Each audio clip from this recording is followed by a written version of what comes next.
I'm Lorena, and today I want to show you how you can set goals that are actually achievable.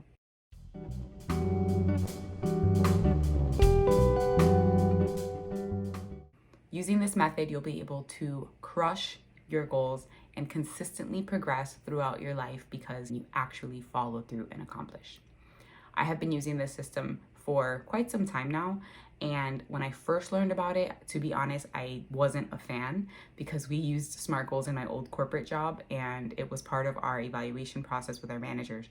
But the way that it was described to me just didn't make sense. I never really fully understood how to create a SMART goal until I applied it in my life accidentally, really, and then realized, oh wait, this is a SMART goal.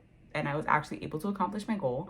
And since then, I started being more intentional about setting goals that are SMART. To know how to set a SMART goal, you'll first have to understand what a SMART goal is.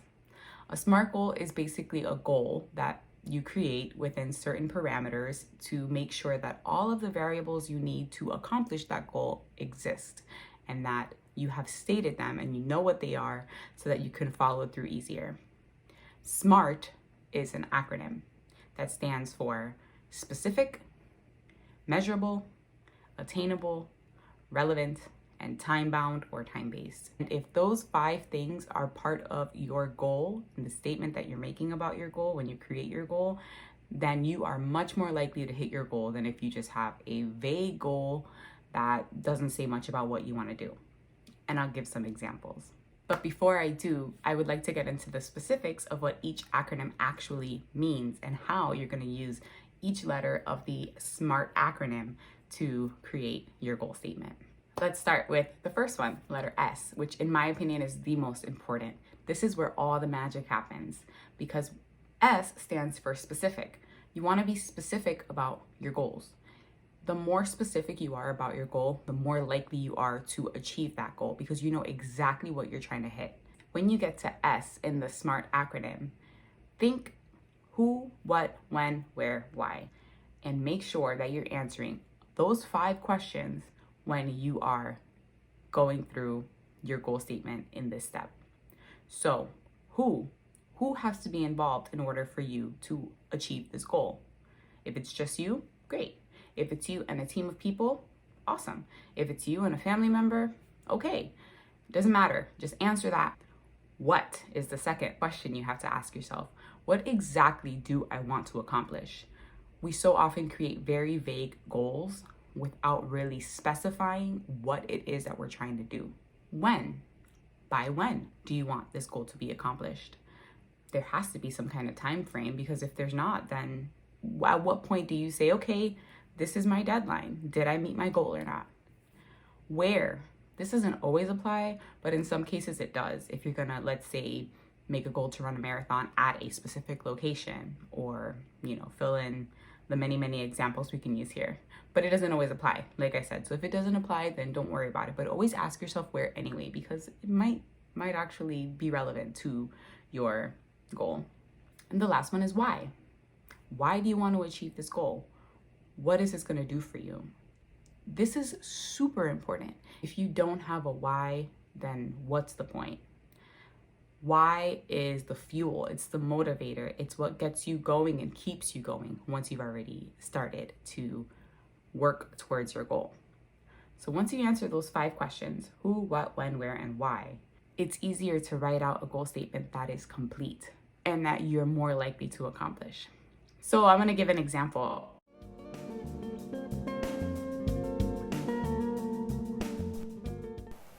So the very first thing I want to do in the SMART goal process is figure out what my goal is going to be. In this case, for the sake of an example, I will say my goal is to be healthier. Well, first step in the SMART goal process is to be specific. When I'm getting specific, I'm going to answer the 5 W's. Who, what, when, where, and why. In this case, I want to be healthier. Who's involved in this process and who needs to do their part in order for me to be successful? Me. Just me. I'm the only one who can control my habits. The next question is what? What do I mean by I want to be healthier? There are a lot of ways to be healthier. Am I someone who needs to gain weight? Do I want to gain muscle? Do I want to build endurance when I'm exercising? Do I want to lose weight? In this case, I want to lose weight. Well, how much weight? 15 pounds, we'll say. So 15 pounds. By when? I think 4 months is fair.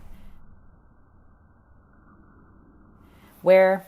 Not really applicable in this case. I want to be 15 pounds lighter no matter where I am. I'm not doing anything specific in terms of place. And then why? This is a key component to setting a SMART goal. Because if you don't have a why, then it's difficult to stay motivated when the days get rough and when you really don't want to work towards that goal. So in my case, in this example, I want to lose 15 pounds because I want to have more energy for myself. And by having more energy for myself, I'll have more energy for my family. So that's part of my why. And then an added bonus is getting to fit into my pre-pregnancy jeans and feel good about it. And that's very important to me. So those are my reasons why I'm setting this goal.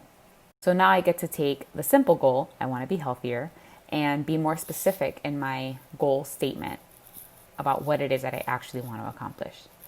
So having asked myself these 5 questions, who, what, when, where, why, I can now create a statement that is very detailed about what I want to accomplish.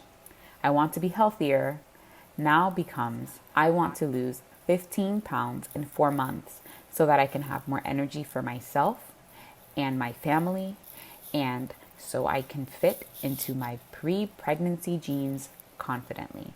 And that is your first step in setting up a SMART goal. So if I just created an entire goal statement in the first step, then what are the other letters for? Good question. The way that I work through SMART goals is I use the other letters in that acronym to guide me and make sure that I have all the variables that I need within the statement that I made in the first step. So once I have my goal statement completely written out after I've answered the 5 questions in the first step, then I'm going to go through the other letters and check them off and make sure that my goal statement includes everything else in the SMART goal process. So is it measurable? Is it attainable? Is it relevant? Is it time-based, time-bound? So the next letter is M for measurable. Is the goal that I just wrote out in my first step measurable? How will I know when I've achieved that goal?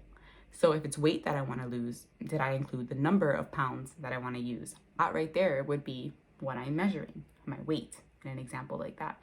So make sure that you have some kind of unit that you can go back to and say, okay, this is what I'm measuring and I want this much of it or this little of it. And that's how I'll know when I have achieved my goal. So ask yourself, is the goal that I just created measurable? If it's not, then add a measurable variable to that goal to make it smarter. The next letter is A for attainable. Now, we oftentimes create goals for ourselves that are not very realistic, and then we aren't able to accomplish them, and then we feel bummed out about it, and then we lose our motivation to do better, and it's just this downward spiral. I know I've been through it. I know plenty of people who've been through it. For a long time, I was setting goals that were not SMART at all. I couldn't measure them, and they definitely weren't attainable, and so I was just feeling like what's the point? I can't accomplish anything. But when I started to realize that I was failing because of the way that I was setting my goals up, I noticed that a lot of them were not attainable. So make sure that your goals are attainable. Is it physically possible for you to achieve the goal that you are trying to achieve? If you've set a certain time frame for your goal and you already have your measurement for how you're going to decide when you've met your goal, does it make sense that you can reach that measurement, whether it's big or small, within the time period that you set? If not, then chances are your goal is not attainable, and then you're going to set yourself up for failure. So make sure that your goal is attainable. Make sure that it makes sense for what you're actually capable of accomplishing. The next letter is R for relevant. Is your goal relevant to where you are in life and what you actually want to achieve? That's another mistake that I have personally made when setting goals. I have maybe said I want to be in a certain position or in a certain situation in my life, and that's how I envision things for myself.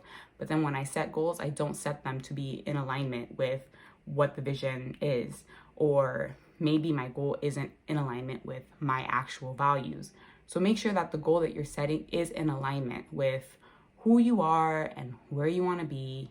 And you might have to do some work before you set your goals to figure this out, to really understand what it is that you want out of your life, and make sure that the goals that you're setting fall into place with that, so that it's easy for you to get to where you visualize yourself, because the goals that you're setting are sending you in that direction that you want to go.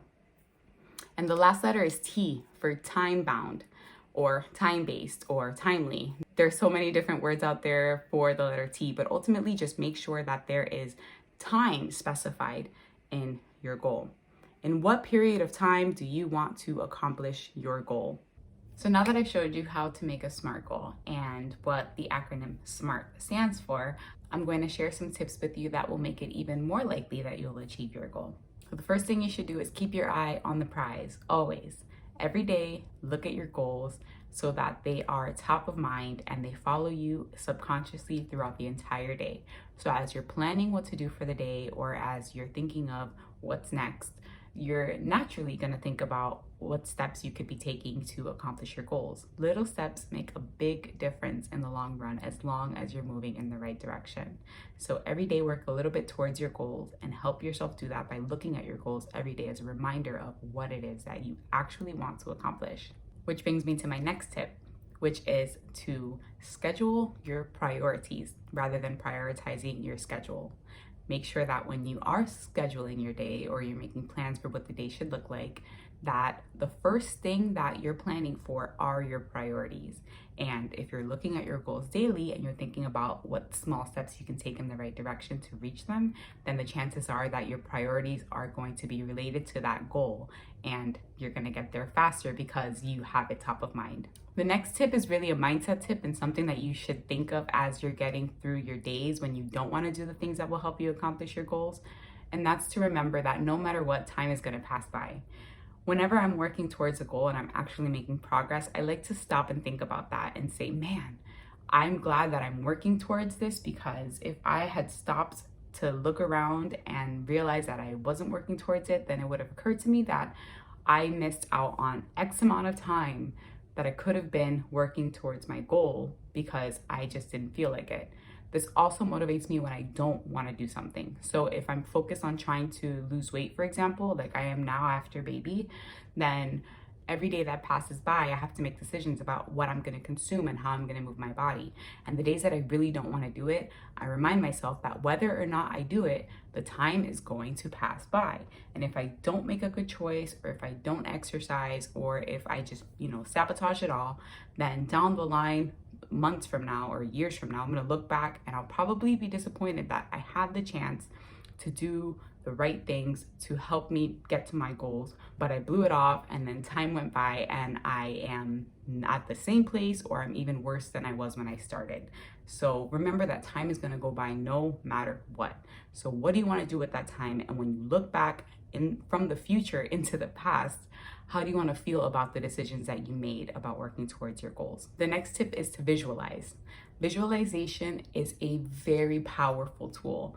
So when you're visualizing, you want to think about what it looks like at the end of your goal. How are you going to feel? Sink into that feeling and feel accomplished, or feel happy, or feel whatever emotions you're going to feel once you accomplish that goal as you're visualizing. And I guarantee you that it's going to motivate you to work towards that goal even more.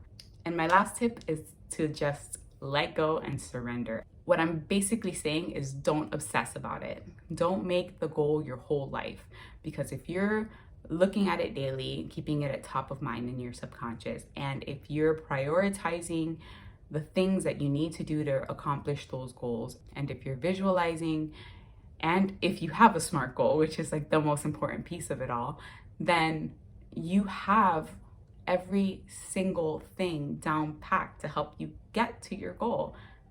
At some point, you could just let go and say, it's fine. I know that I'm doing everything to get towards my goal, and I will get there, and I'm going to let it go, and I'm going to let the universe co-create with me, because that's the way that the best possible outcome for the greater good is going to come up. And most importantly, have fun. Make sure that you're having fun with this. You're not setting goals to be rigid and grumpy and not have fun in your life. You're meant to have a good life. The natural state of our being as humans is a flow of wellness and of happiness. And if you allow yourself to have fun in this process, then you will be in that natural state of wellness. So that's how you create a SMART goal. And those are my tips for you in helping you accomplish them. If you have any questions about the SMART goal process or about any of the tips that I have just shared with you on helping you achieve your goals, please reach out to me, leave a comment. I would love to help you get to where you want to be, because I know that with the right mindset and with the right tools, we can achieve anything that we set our hearts to achieve. If you like this video, please give it a thumbs up and don't forget to subscribe.